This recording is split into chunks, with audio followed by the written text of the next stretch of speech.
વહુમાં ને દીકરીમાં શું ફરક ખબર છે? વહુ કશું કઈ બોલી છે ને એને તો બધાને ફોન કરીને કેવા મળશે, હગાવાલામાં જો ને અમારો વહુ જો ને આમ બોલી, જો ને અમારો વહુ આમ બોલી, બધાને ફોન કરીને કેવા મળશે. પછી ઈ એની દીકરી એને હાહરિયામાં કોઈને રાખતી નહીં હોય, મોઢે કહી દેતી હશે, બધું કહેશે ઈ એને, અને બધારે બાંધી લેતી હશે ને એના સાસરિયામાં બધાને વર આરે, સાસુ આરે, બધા હાહરા આરે બધારે બાંધી લેતી હશે ને માથે મોટી જીબડી હશે ને તો એને એની દીકરીનું નહીં બતાય, વહુનું પક કહેશે.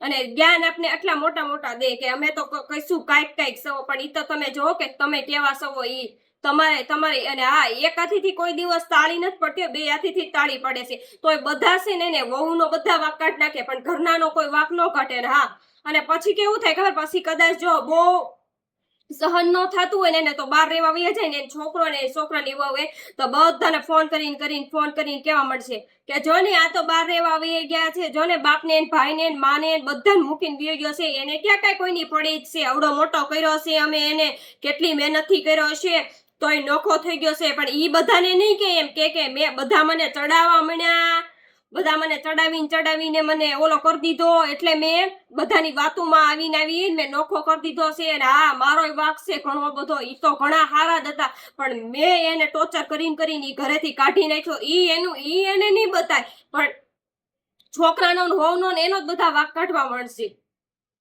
હા, અને હા, હંમેશા એટલું યાદ રાખવાનું કે કોઈ દિવસ એક હાથીથી કોઈ દી તાળી પડતી નથી. હું બધાને ઈ જ કહેવા માંગુ છું એમ કે કોઈ દિવસ કોઈ એવું ન કરતા એમ. થોડું તો બધાના ઘરે ઠામડા ખડખડ થતા જ હોય છે, પણ કોઈ દિવસ કોઈ ઈ ભેગા રહેતા હોય છે ને ઈ કોઈ દિવસ નોખા ન પડતા, ને કોઈની વાતોમાં કોઈ માણસ આવી ન જતા. મારી તો એટલી પ્રાર્થના છે, ઘણાને એવું બધું ખોટું તો લાગી ગયું હોય છે, ખોટું લાગી ગયું હોય તો સોરી કરજો. મેં તો સાચું જ કીધું છે. આ જે સાચું કહી દેતો હશે ને માણસ કોઈને પસંદ નથી, હું બધાને સાચું કહી દઉં છું તો હું કોઈને પસંદ છું જ નહીં. હું મારું જ કહી દઉં છું ને.